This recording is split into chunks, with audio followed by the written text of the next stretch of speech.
Olá pessoal, estamos iniciando o estudo do comentário da Bíblia. Hoje, Evangelho de Mateus, capítulo 12. Se você quiser pegar a sua Bíblia e acompanhar, vou deixar também a minha Bíblia aberta aqui. Mateus, capítulo 12, é o nosso estudo de hoje. E nós vamos começar no versículo 1. Vamos lá. Por aquele tempo, em dia de sábado, passou Jesus pelas searas. Ora, estando seus discípulos com fome, entraram a colher espigas e a comer. Os fariseus, porém, vendo isso, disseram-lhe: Eis que os teus discípulos fazem o que não é lícito fazer em dia de sábado. Bom, pessoal, aqui nós começamos Mateus 12 com a questão do sábado, né? Que era uma situação que havia, né, uma lei no Antigo Testamento que era para guardar, né, o dia de sábado. E os fariseus então estavam agora observando Jesus para ver o que ele faria no dia de sábado, né? Então, o sábado virou o quê? Virou um dia que Deus tinha planejado a princípio como um dia de descanso, virou um dia de tormento, porque eles tinham várias leis, né?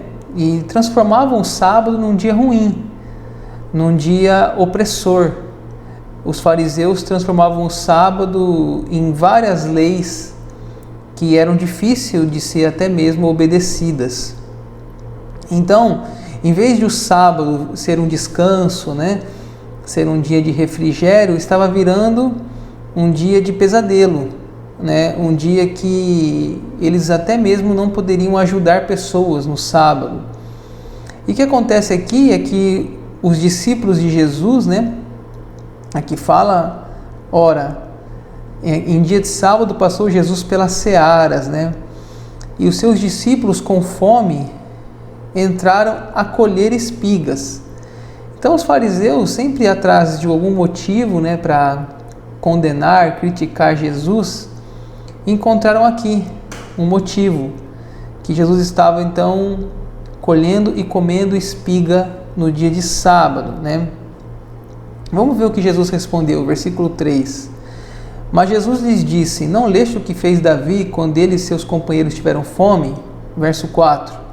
Como entrou na casa de Deus e comeram os pães da proposição, os quais não lhes era lícito comer, nem ele nem os que ele estavam, mas exclusivamente os sacerdotes. Bom, Jesus responde, né, os fariseus falando de dois casos. O primeiro caso foi quando Davi e seus companheiros, né, tiveram fome. Quer dizer, um caso, né? O primeiro caso é esse, que o Davi e seus companheiros ficaram com fome e eles então entraram lá no templo e comeram o pão da proposição, né? Vamos imaginar que tem aquele pão lá dentro do tabernáculo. Você tem ali o candelabro, você tem os pães, tem o lugar santo, né? Todos aqueles utensílios ali, enfim. E aí então Davi entrou lá, né? E Davi comeu aqueles pães. Jesus está citando esse exemplo, né? Que Davi fez isso naquele dia. E Mateus 12, o verso 5... Ou não leste na lei que aos sábados os sacerdotes do templo violam o sábado e ficam sem culpa? Pois eu vos digo, aqui está quem é maior que o templo. Mas se vós soubesses o que significa misericórdia quer e não holocaustos, não teriam condenado inocentes, porque o Filho do Homem é o Senhor do sábado. Então vamos entender aqui, Jesus, né, Mateus 12, Jesus e os seus discípulos estão com fome. Os discípulos passam por meio de um lugar, colhem espigas. Os fariseus vêm, eles colhendo essas espigas. E os fariseus reclamam que eles estão colhendo espigas no dia de sábado. e no dia de sábado não poderia, né, fazer nada, nem colher espigas. E então Jesus responde, né, o que Davi fez, que Davi, quando ele e seus companheiros tiveram fome, eles comeram os pães, né, num sábado. O que os sacerdotes também fizeram, né? Os sacerdotes no sábado, eles comem aquele pão, porque acho que eles, né, ficam uma semana, vai tirar, então eles comem aquele pão. E ele responde também, Jesus, o texto de Oséias: misericórdia quero e não holocaustos. Ou seja, que é melhor você ter misericórdia das pessoas que estão com fome do que você fazer sacrifício para Deus, que é o que Oséias disse.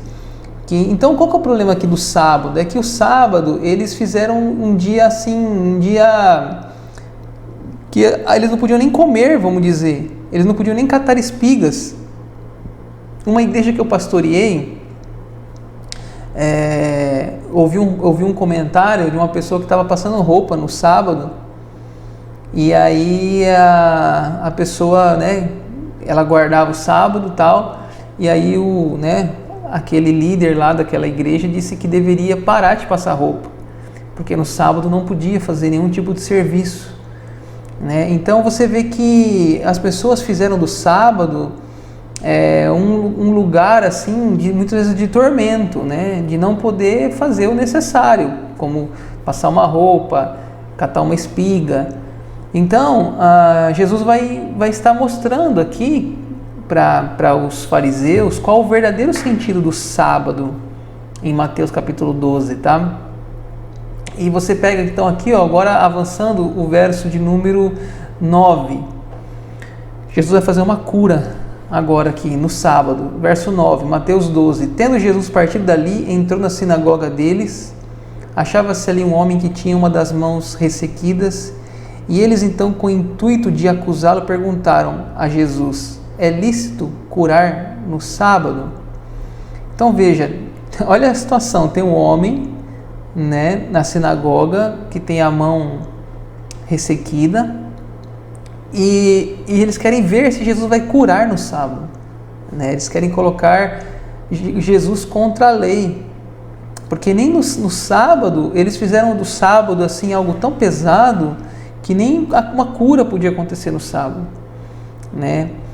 Aí olha o versículo 11 de Mateus 12. Ao que lhe respondeu: qual dentre vós será o homem que, tendo uma ovelha, e num sábado esta cair numa cova, não fará todo esforço tirando-a dali?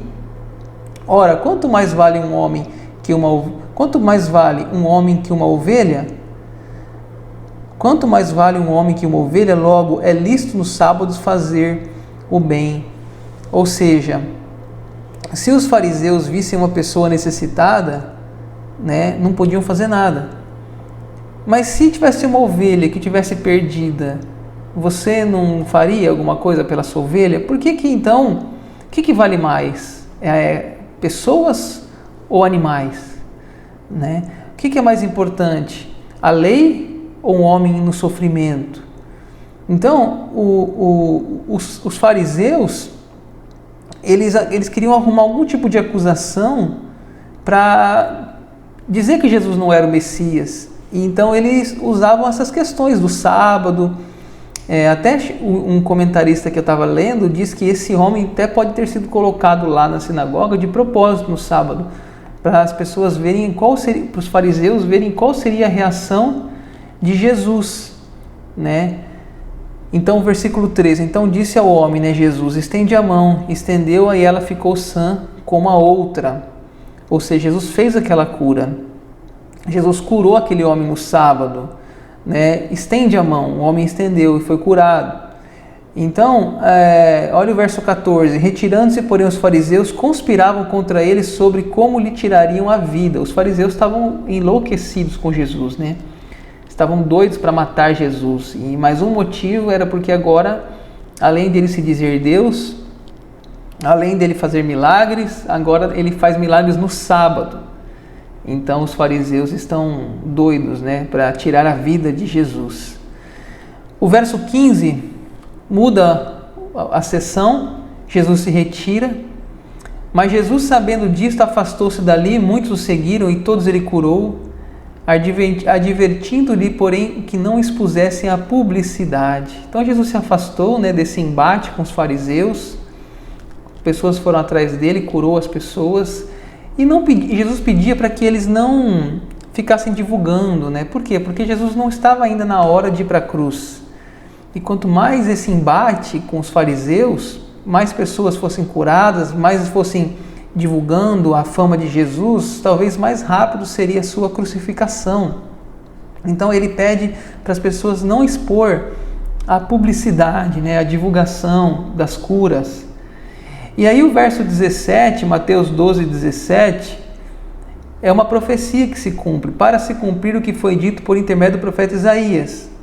Eis que aqui o meu servo que escolhi, o meu amado, em que a minha alma se compraz, farei repousar sobre ele o meu espírito, e ele anunciará juízo aos gentios. Não contendará, nem gritará, nem alguém ouvirá nas praças sua voz, não esmagará a cana quebrada, nem apagará a torcida que fumega, até que faça vencedor o juízo, e no seu nome esperarão os gentios. Então veja que é uma profecia, né, aqui, que ele está citando, uma profecia de Isaías 42, que Jesus não contenderá e não gritará. Né? Então veja que ele não pega esse embate com os fariseus, né? Ele não contende, ele não grita, ele sai, ele não quer o conflito com as pessoas. Aí tem uma palavra aqui que às vezes a gente não entende, né? Não esmagará a cana quebrada, né? O verso 20, nem apagará a torcida que fumega. Eu peguei uma linguagem mais simples para a gente entender. Fala assim, ó, não esmagará o galho que está quebrado, nem apagará a luz que está fraca. Ou seja, que Jesus continuará, e ele veio para aqueles que são os doentes, para aqueles que precisam dele, né? Para aqueles que estão quebrados, para aqueles que estão apagando, para aqueles que são humildes. Né? Mateus capítulo 11, né? Ele falou dos humildes. Então ele não está disposto a ficar discutindo com os fariseus, não está disposto a ficar discutindo com os escribas, com os sacerdotes da época, né? Com a classe religiosa. Ele veio para os que precisam, ele não está disposto, por isso que ele sai de cena sem ficar discutindo. E realmente, né, acho que tem uma lição para nós, tem coisas que não vale a pena discutir, né? A pessoa que é teimosa, como aqueles fariseus, por mais que você fale, ele continua endurecido. Então o melhor mesmo é deixar, né? Você deixar a pessoa como está, assim vai ser melhor até para ela também. O verso 22 de Mateus 12. Então lhe trouxeram um endemoniado, cego e mudo, e ele o curou, passando o mudo a falar e a ver, e toda a multidão se admirava e dizia, é este porventura o filho de Davi? Tá? Então aqui, ó, vamos retomando aqui, né? Mateus 12, ele começa falando sobre Jesus colhendo espigas no sábado, né?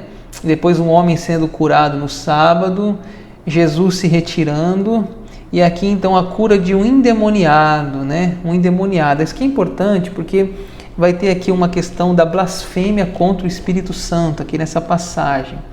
Então vamos entender aqui o contexto. Veja que então Jesus ele libertou um homem, né, possesso. O verso 22, trouxeram um endemoniado, cego e mudo, ele curou, passou o mudo a falar e a ver. E a multidão dizia, é este porventura o filho de Davi? Ou seja, é esse o Messias? Tá? Aí no verso 24 vai vir a acusação, tá? Uma acusação grave. Mas os fariseus, ouvindo isto, murmuravam, este não expele demônios, senão pelo poder de Beelzebu, o maioral dos demônios. Olha o que os fariseus falam. No verso 22, ele expulsa um homem endemoniado, ele expulsa um demônio. E no verso então 24, os fariseus falam que ele está expelindo o demônio pelo poder do próprio diabo. Então veja bem, em vez dos fariseus se alegrarem pelo Messias ter chegado, eles dizem que as obras de Jesus são pela mão de Satanás. Eles atribuem as obras de Cristo pela influência de Satanás. A acusação dos fariseus contra Jesus é que Jesus está em parceria com Satanás e está expulsando demônios pelo poder de Satanás. Gente, veja bem, Aí Jesus vai contar duas parábolas, né, para dizer que é totalmente sem juízo isso que eles estão falando, né, sem noção. Olha o verso 25. Jesus, porém, conhecendo os pensamentos, disse: todo reino dividido contra si mesmo ficará deserto, e toda cidade ou casa dividida contra si mesma não subsistirá. Então, devido à acusação dos fariseus, falar que Jesus expulsa demônios com o poder de Satanás, em Mateus 12, ele vai contar duas parábolas. A primeira parábola é a parábola do reino dividido, que está no versículo 26, Mateus 12. Se Satanás espelha o Satanás, dividir está contra si mesmo. Como, pois, subsistirá o seu reino? 27. E se eu expulso demônios por Beelzebu, por quem expulsam vossos filhos? Por isso eles mesmos serão os vossos juízes. Verso 28, capítulo 12. Se, porém, eu expulso demônios pelo Espírito de Deus, certamente é chegado o reino de Deus. Então, gente, vamos entender. Aqui, os fariseus fazem uma crítica a Jesus, falando que ele expulsa demônios pelo poder de Satanás. Ele vai contar duas parábolas. A primeira parábola é o reino dividido. O que é reino dividido? Você acha que se um exército brasileiro lutar contra o exército brasileiro, ou seja, não vai vencer um exército de outro país? Por quê? Porque o reino está dividido, né? Então, se ele expulsa, é muito lógico isso, se Jesus expulsa demônios em nome de Satanás, ou seja, as trevas estão divididas. Se Jesus é usado por Satanás, o reino das trevas está dividido. Então é algo assim, chega a ser ridículo, né? E a segunda parábola é a casa dividida, verso 29. Ou como pode alguém entrar na casa do valente, roubar-lhe os bens sem primeiro amarrá-lo? E então lhe saqueará a casa? Quem não é por mim é contra mim, quem comigo não ajunta e espalha. Ou seja, qual que é a segunda ilustração? Você acha que alguém vai entrar na casa do valente, né, e roubar os bens sem amarrá-lo? Ou seja, se é Satanás está agindo através da vida de Jesus e está libertando pessoas que eram do reino dele, né? Ou seja, como que Jesus estaria amarrando Satanás e arrancando pessoas das trevas para a luz, sendo que ele faz parte daquela casa, né? Ou seja, como que ele amarraria o valente se não fosse inimigo desse valente? Então, gente, é algo totalmente assim, irracional que os fariseus estão condenando. E aí aqui vai entrar uma palavra da blasfêmia contra o Espírito Santo. Muitas pessoas têm dúvida o que é blasfemar contra o Espírito Santo, né? Muitas pessoas acham que assim, quando alguém blasfemar contra o Espírito Santo, perderá a salvação. E aqui em Mateus 12 a gente entende o contexto que Jesus falou isso. Olha o versículo 31. Por isso vos declaro, todo pecado e blasfêmia serão perdoados aos homens, mas a blasfêmia contra o Espírito não será perdoada. Se alguém proferir alguma palavra contra o Filho do Homem, ser-lhe-á isso perdoado. Mas se alguém falar contra o Espírito Santo, não lhe será perdoado, nem neste mundo, nem no porvir. Então, isso aqui é muito discutido nas igrejas, e muitas vezes até mal ensinado. Algumas igrejas falam que blasfemar contra o Espírito Santo é você, por exemplo, falar uma palavra contra o Espírito Santo, amaldiçoar o Espírito Santo, blasfemar. Alguns falam que é você cair no pecado, e tem alguns pecados que não tem solução, que não tem remédio, não tem reconciliação, enfim. Mas se você entender o contexto de Mateus 12, você percebe que não é nada disso. O que aqui é blasfema contra o Espírito Santo? É quando eles falam que Jesus está operando milagres pelo poder de Satanás. É isso o contexto. Ou seja, a fonte do poder de Jesus não é o Espírito Santo, é Beelzebu, é Satanás. Ou seja, quem diz que Jesus, em vez de ser Salvador, é ministro de Satanás, está blasfemando contra o Espírito Santo. E esse pecado não tem perdão, nem agora diz, nem no porvir. Então esse pecado, se você perceber é um pecado que os fariseus estão cometendo. Vamos entender então, como que esse pecado acontece, né? É uma coisa gradual. Por exemplo, primeira coisa, entristecendo o Espírito Santo. O que é entristecer? O primeiro nível, né?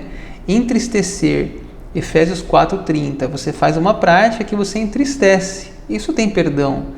Claro que tem perdão. Segundo, Atos 7:51 fala da resistência. Ou seja, o que é resistência? Quando os fariseus já estavam entristecendo o Espírito Santo, depois eles resistem, porque Jesus está mostrando através dos sinais, resistem ao Espírito Santo. Depois vem o que? Até a possibilidade, né, do Espírito Santo ser apagado. A Bíblia fala em 1 Tessalonicenses 5:19, não apagueis o Espírito. Então você veja que é um processo gradual. E por último, então, vem o que? A blasfêmia contra o Espírito Santo. O que é a blasfêmia contra o Espírito Santo? É a crítica consciente e intencional que a obra de Cristo é feita pelo poder de Satanás. Esse é o pecado contra o Espírito Santo. Então, se alguém chegar a dizer que as obras de Cristo eram feitas pelo poder de Satanás, dentro desse contexto aqui, a gente percebe que aí aconteceu a blasfêmia do Espírito Santo, né? Então veja que não é uma questão de qualquer tipo de ato, ou qualquer tipo de pecado, ou um pecado que você cometeu, não está relacionado a isso, né? Mas sim a um ato deliberado de dizer que a obra de Cristo é pelo poder de Satanás. Então é uma coisa que talvez hoje pode acontecer, pode ser que sim. Começa ali com a entristecendo o Espírito, resistindo ao Espírito, até mesmo apagando o Espírito, e a blasfêmia contra o Espírito Santo, que é dizer isso, dizer que as obras de Jesus são pelo poder de Satanás, né? Que Deus nos livre, né, de a gente nunca dizer isso, nem pensar isso, porque foi claro aqui que os fariseus aqui atravessaram o limite. Os fariseus aqui foram longe demais, atravessaram a linha do limite vamos dizer, da graça, né, de Deus. Aí o verso 33 fala outra coisa, que a árvore e seus frutos, ou fazer a árvore boa e o seu fruto bom, ou a árvore má o seu fruto mau, porque pelo fruto se conhece a árvore.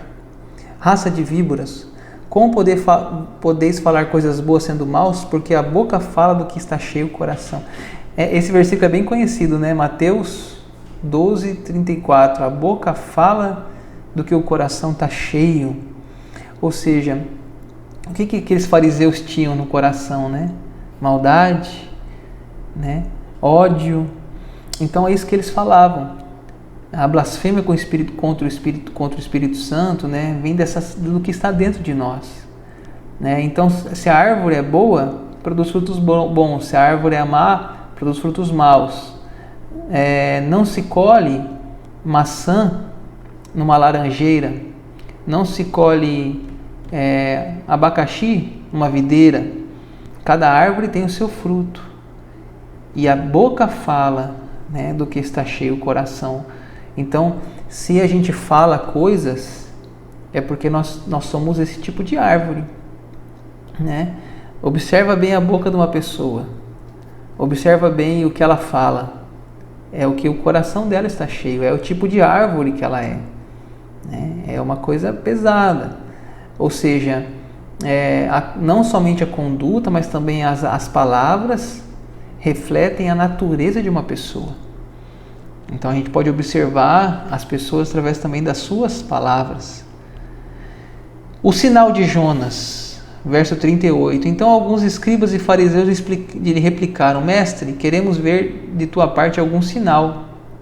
Ele, porém, respondeu: Uma geração má e adúltera pede um sinal, mas nenhum sinal lhe será dado, senão o do profeta Jonas. Então veja que eles pediram um sinal, os escribas e fariseus, no meio dessa confusão toda ali com Jesus, né? Eles contra Jesus, pedindo um sinal. Então mostra um sinal.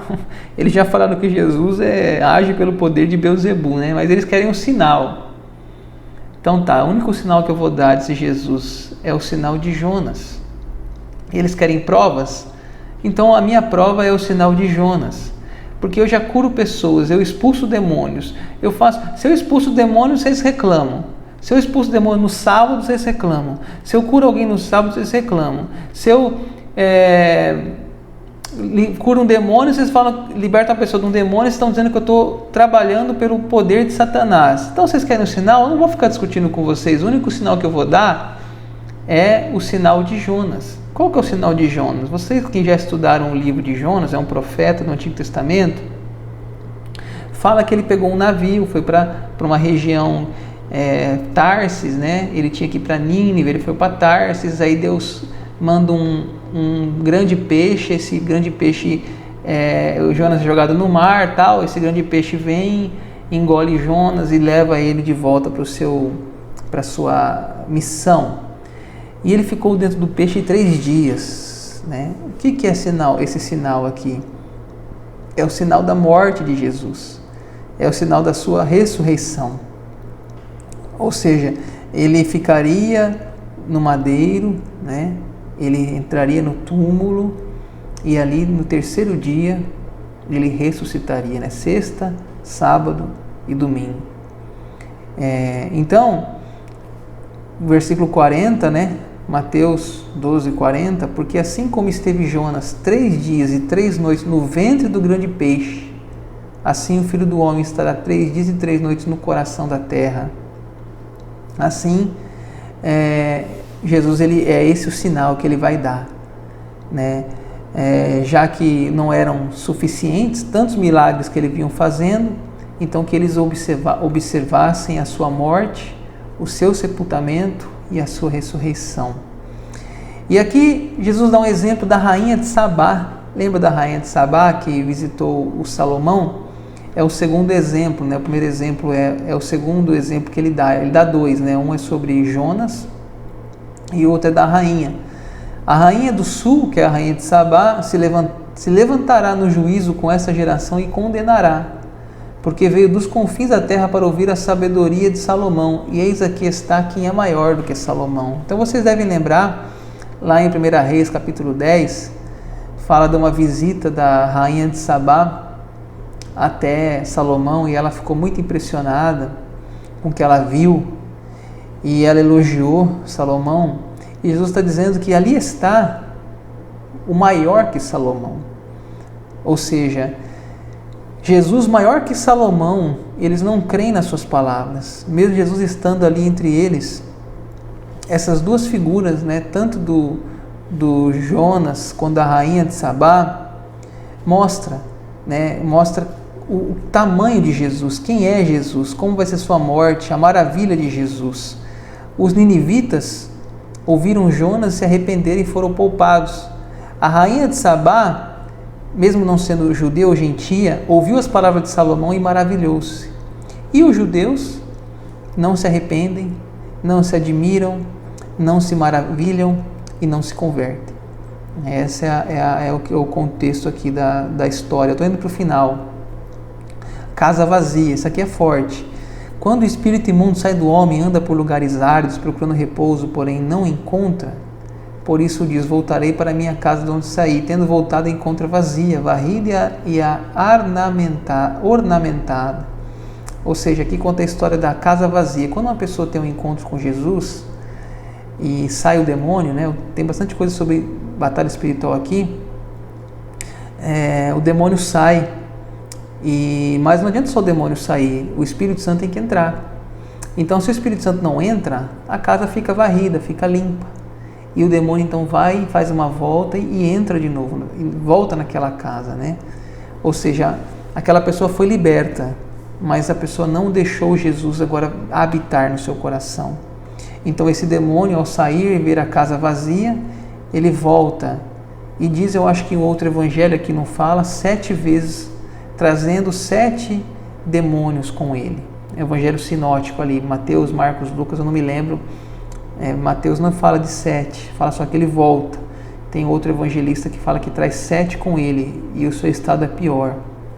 E eu encerro aqui no capítulo longo, né, Mateus 12, são 49 versículos, tem um capítulo que é 50 versículos, tem capítulo que é menor, tem outros que são maiores.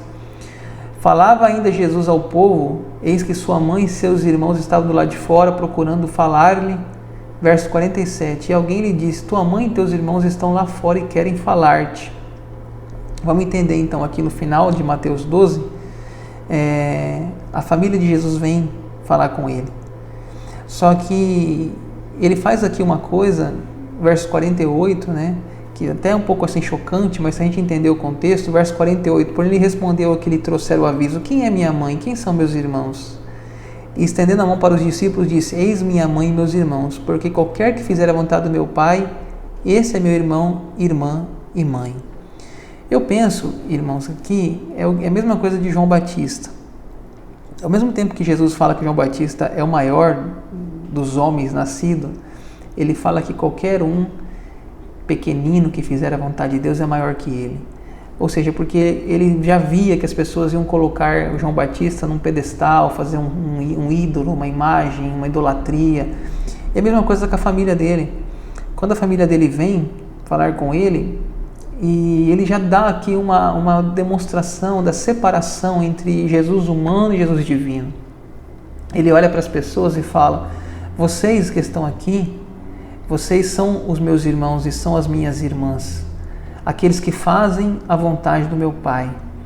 Ou seja, não idolatrem a Maria, não idolatrem o irmão tal de Jesus, nem José, né? Porque vocês estão fazendo a vontade. Então aqui ele começa a separar, né, o seu ministério terreno, humano, e a sua vocação divina.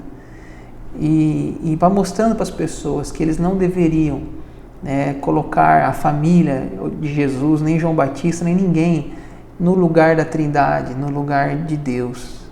Tá bom? Então esse é o capítulo 12, um capítulo um pouco extenso. Obrigado pela sua participação, pela sua atenção, e tenho certeza que a palavra de Deus é viva e é eficaz, e ela sempre fala conosco. Tá? Deus abençoe a todos.